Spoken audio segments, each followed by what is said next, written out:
चलिए चलिए देखते हैं कल मार्केट क्या कर सकता है और आज मार्केट में क्या किया है। हमारे सामने बैंक निफ्टी का चार्ट है। बैंक निफ्टी में आज काफ़ी अच्छा फॉल देखने को मिला है। 1 मिनट पेज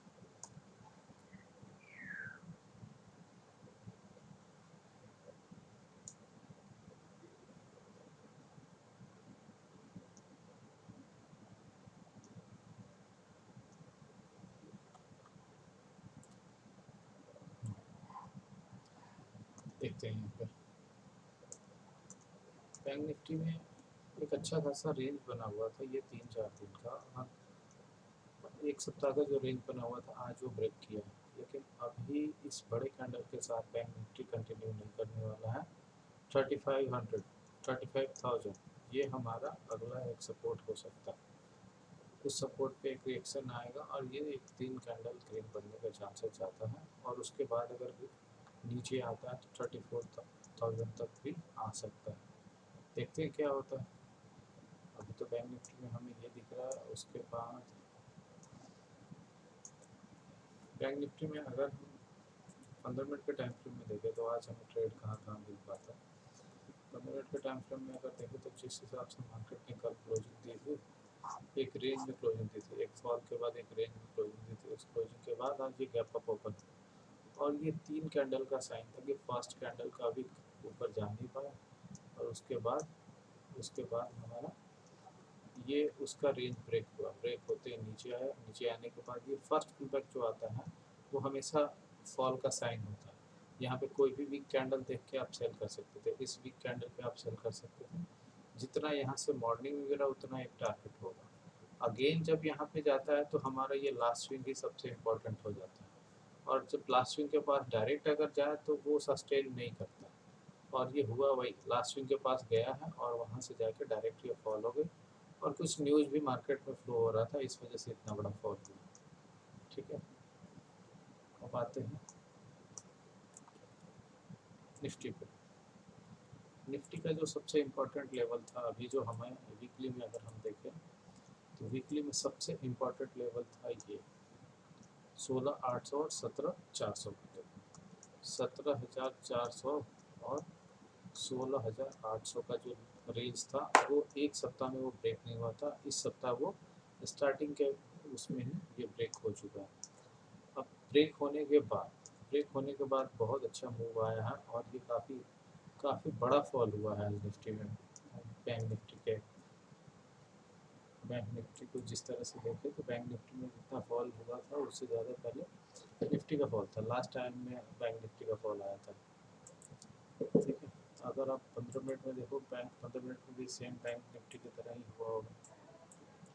बैंक निफ्टी सुबह में क्या किया है, सुबह में निफ्टी सुबह में क्या हुआ, गिरते गए गिरते गए गिरते गए, और यहाँ कल का जो लो था वहाँ पे आके एक हॉल्ट कैंडल सा बन रहा था। यहाँ आने के बाद हॉल्ट बन रहा था, तो यहाँ से क्या होता कि या तो ऊपर जाता और तब गिरता। मतलब गिरना तो है, जब अगर फर्स्ट आवर में या फर्स्ट हाफ में अगर ये फॉल हुआ है तो कभी भी रिट्रेस होगा तो वो फॉल होगा। ठीक है, लेकिन ये रिट्रेस अपसाइड नहीं हुआ, यानी अपसाइड फॉल जैसे जब ये गिरा और ये इस तरह से रिट्रेस हो तो वो गिरता है, ये तो है। अगर ये गिरा और यहीं कंसोलिडेट हो रहा है तो वीकनेस ज़्यादा है, वो कंफर्म गिरेगा। लेकिन यही यहाँ पे वीकनेस ज़्यादा था, और यहाँ पे लगातार ये फॉल हुआ। फिर उसके बाद फिर उसी रेंज से ये नीचे आ गया। ठीक है, 15 मिनट में आप ऐसे निफ्टी को ट्रेड कर सकते हैं। अब चलते हैं कल के लिए, देख लेते हैं कल के लिए क्या मार्केट का सीन रह सकता है। तो उससे पहले, कल के लिए जाने से पहले एक बार देख लेते हैं वर्ल्ड मार्केट हमें क्या कह रहा है। वर्ल्ड मार्केट में अगर देखें तो डाउ जोन्स आज ये छोटे छोटे कैंडल्स बना रहा है। एक दिन बनाया, 2 दिन बनाया, 3 दिन बनाया। इसका मतलब ये नहीं कि ये बुलिश है। सेलिंग का प्रेशर है, ये ऊपर है, और कभी भी एक निगेटिव सा कैंडल वीकनेस सा दिखेगा वो फिर कंटिन्यू कर सकता है। यानी डाउ जोन्स को अगर हम प्रिडिक्ट करें तो अभी भी वीक है। ठीक है, नेस्डेक है, नेस्डेक थोड़ा सा रिकवर हुआ है, यहाँ पे थोड़ा सा रिकवर हुआ है, लेकिन अगर ये इसके ऊपर, इस स्विंग के ऊपर अभी जब तक नहीं जाता तब तक हम नेस्डेक को बाई साइड के लिए सोच नहीं सकते, मतलब स्ट्रॉन्ग नहीं सोच सकते। ठीक है, नेस्ले का डाउ जोन्स अभी भी वीकनेस में ही है, डाउ जोन्स ज़्यादा वीक है, नेस्ले थोड़ा बहुत वीक है। ठीक है, अब इसके बाद हम चलते हैं कल के लिए हमारे पास कौन कौन से स्टॉक है, कौन कौन से स्टॉक ट्रेड किया है। पहला है डिवीज लैब। डिवीज लैब को देखिए, डिवीज लैब आपका एक बहुत दिन से एक रेंज बना हुआ था, जो ब्रेकआउट का रेंज बना हुआ था, ये काफ़ी लंबे टाइम से एक रेंज बना हुआ था। इस रेंज को ब्रेक होना था अपसाइड के लिए, क्योंकि जब ये अपसाइड के लिए यहाँ ब्रेक करने की कोशिश किया दो बार और ब्रेक नहीं हो पाया, और आज आज क्या हुआ, मार्केट की वजह से इसका लो तक वो बना के गया, उतने दिन का लो आज ब्रेक भी किया है और वहीं पे बंद हुआ। तो हम डिवीज लैब में देख सकते हैं कि कल अगर ओपनिंग होता है, थोड़ा सा ऊपर ओपनिंग होता है, अब किसी भी तरह का साइन बनाता है वीकनेस का, बियरिश कैंडल का, तो वहाँ पे एक सेल साइड का मिलेगा, क्योंकि ये जो है इतने दिन का रेंज को ब्रेक कर, तो अगर इसके साइड ब्रेक होता है तो सारे के स्टॉप आउट होंगे और बहुत अच्छा एक मूव डाउन साइड के लिए मिल सकता है। दूसरा चलते हैं टाइटन की ओर। टाइटन को हम नहीं ले जाएंगे, टाइटन को इसलिए नहीं ले जाएंगे कि ये 200 के ईएमए के पास दिख रहा है, तो कभी भी डायरेक्ट जब 200 के ईएमए बहुत दिन के बाद 200 के ईएमए के पास आता है, तो आपको वहाँ बाई सेल साइड के लिए वो नहीं करना चाहिए। हो सकता है कि एक दिन ग्रीन कैंडल बना जाए, स्टॉप कैंडल बना दे, तो इसलिए टाइटन तो नहीं, ये लिस्ट में आ गया, ये कुछ कारण से मैंने लगा रखा हुआ है। उसके बाद चलते हैं यूपीएल। यूपीएल देखिए, यूपीएल को अगर देखें तो यूपीएल के बहुत अच्छे सप्लाई पे, यहाँ रिएक्ट किया था, अगेन यहाँ पे जाने के बाद वो रिएक्ट किया है, लेकिन इतना बियरिश मार्केट होने के बाद भी अभी तक वो ऊपर रुका हुआ, चांसेस ज़्यादा है कि अपसाइड ब्रेक हो सकता है। यानी अपसाइड अगर ब्रेक होता है, यानी कहते हैं कि फर्स्ट टाइम, सेकंड टाइम और थर्ड टाइम आके कंसोलिडेट हो रहा है, तो ब्रेकआउट होने का चांसेस ज़्यादा है। यानी इसको आप एक वीक के लिए भी देख सकते हो कि यूपीएल बीच बीच में किसी वीक में किसी दिन अगर अच्छे वॉल्यूम के साथ ब्रेकआउट देता है, तो आप बाई साइड के लिए जा सकते हैं। ठीक है, आवरली में इसको देखो तो आवरली में इसका स्विंग क्रॉस होना चाहिए, यानी 845 के ऊपर जब भी जाएगा आपको बाई साइड के लिए जाना चाहिए। अब देख लेते हैं Tata chemical. Tata chemical simple है, टाटा केमिकल लास्ट स्विंग के पास यहाँ पे ट्रेड हो रहा है, एक बहुत अच्छा ब्रेकआउट था। आज फॉल नहीं होने का मेन कारण ये है कि इतने दिन के सेलिंग को सिर्फ एक कैंडल ने कवर किया था। उसी दिन रिजल्ट था, अर्निंग्स था, जिसकी वजह से ये कवर कर दिया, और कवर करने के बाद ये उसके हाई के पास होल्ड कर रहा है। ये बहुत अच्छा साइन होता है बुलिशनेस का। अगर कल खुल के मार्केट इसके हाई को क्रॉस करने की कोशिश करता है, तो आप आराम से डे ट्रेड कर सकते हो, इंट्राडे में आपको पैसे मिल जाएंगे।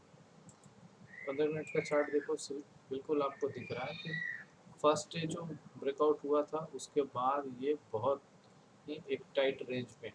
अगर सबसे अच्छा है कि इस रेंज में खुले और ब्रेकआउट हो, तो आपको बहुत अच्छा पैसा मिल सकता है। अगर इस रेंज के नीचे खुलता है तो थोड़ा सा आपको डर डर लगेगा, लेकिन अगर अपसाइड के लिए कोई भी साइन बनता है तो आप जा सकते हो बुलिश टाटा कैपिटल। उसके बाद फाइजर पे चलते हैं। फाइजर बहुत ही अच्छा साइन बनाया हुआ है। फाइजर 2 दिन से, मतलब ये फॉल के बाद, ये जाने के बाद, ये 2-3 दिन यही रेंज हुआ बैठा हुआ। यानी अगर अगर वॉल्यूम आती है, वॉल्यूम आने के बाद यहाँ कुछ स्ट्रॉन्ग सा कैंडल दिखता है, तो आपको एक इनसाइड कैंडल या कोई भी पैटर्न आपको बाइंग साइड का दिख रहा है, तो बाइंग साइड के लिए आप ले सकते हो, एक बड़ा मूव मिल सकता है सिर्फ एक डे ट्रेडिंग के लिए। फाइजर हो गया। उसके बाद एस बी आई। एस बी आई लाइफ देखिए, एस बी आई लाइफ इंश्योरेंस क्या है। एस बी आई लाइफ इंश्योरेंस यहाँ से फॉल होता है, फिर ऊपर जाता है, फिर यहाँ पर होता है, और ये 2-3 बार, यानी 4 या 5 दिन का कैंडल एक ही लेवल पे है, 1064 के लेवल पे है। यानी 1064 का लेवल कभी भी टूटता है तो एक सेल साइड का अपॉर्चुनिटी बहुत अच्छा आपको मिल सकता है। कोफोर्स देखिए, कोफोर्स सेलिंग जोन में जाके अभी रुका है, सेलिंग जोन में जाकर रुका है, लेकिन आप एक चीज़ देखो, अब 1, 2 और तीसरी बार, फर्स्ट बार, सेकंड बार और थर्ड बार किसी जोन को टेस्ट कर रहा है, तो आप डायरेक्ट उसको तीसरी बार में क्या कहते हैं, डायरेक्ट वो ब्रेकआउट दे सकता है। लेकिन यहाँ पे थोड़ा प्रॉब्लम क्या है, ये जो एरिया हो गया काफ़ी लंबे टाइम से ये चल रहा है, तो काफ़ी लंबे टाइम से चल रहा है, तो थोड़ा सा आपको यहाँ पे हो सकता है कि वॉलेटिलिटी हो और आपका स्टॉप लॉस जाए।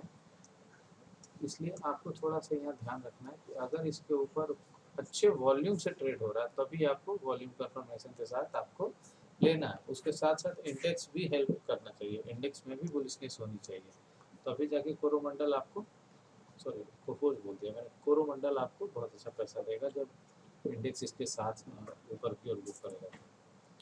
नहीं तो अगर इस रेंज के नीचे, अगर ये तीनों कैंडल के रेंज के नीचे जाता है तो आप सेल साइड के लिए ये प्रॉपर आपको एक सप्लाई जोन की तरह रिएक्ट करते हैं।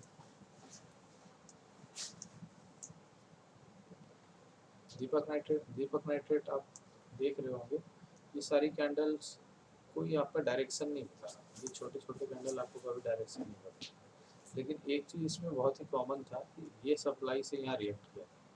अब इस बेयरिश मार्केट में ये डाउन साइड जाने का वो सोच तो नहीं रहा है, लेकिन अपसाइड 2 बार 3 बार वो टच कर चुका है।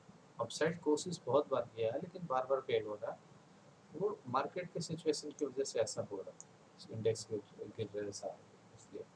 तो आपको ध्यान रखना है कि अगर जैसे आज जिस तरह का कैंडल आपको यहाँ दिख रहा है, इस हिसाब से तो ये बेयरिश कैंडल होता है, लेकिन अगर मेरी मानो आप कि अगर ये खुल ही जाता है इस कैंडल के इस रेंज में, ठीक है, इस रेंज में कहीं भी खुलता है और ब्रेकआउट का साइन बनता है तो आपको एक ब्रेकआउट देगा, क्योंकि लंबे टाइम फ्रेम में मतलब बड़े चार्ट में आप देखिए एक अच्छा खासा ये ट्रेंड लाइन को ब्रेक करने वाला है और वहीं बहुत दिन से हॉल्ट कर रहा है। तो दीपक नाइट्रेट भी अभी सेलिंग मार्केट में बाई साइड का एक मौका बन सकता है।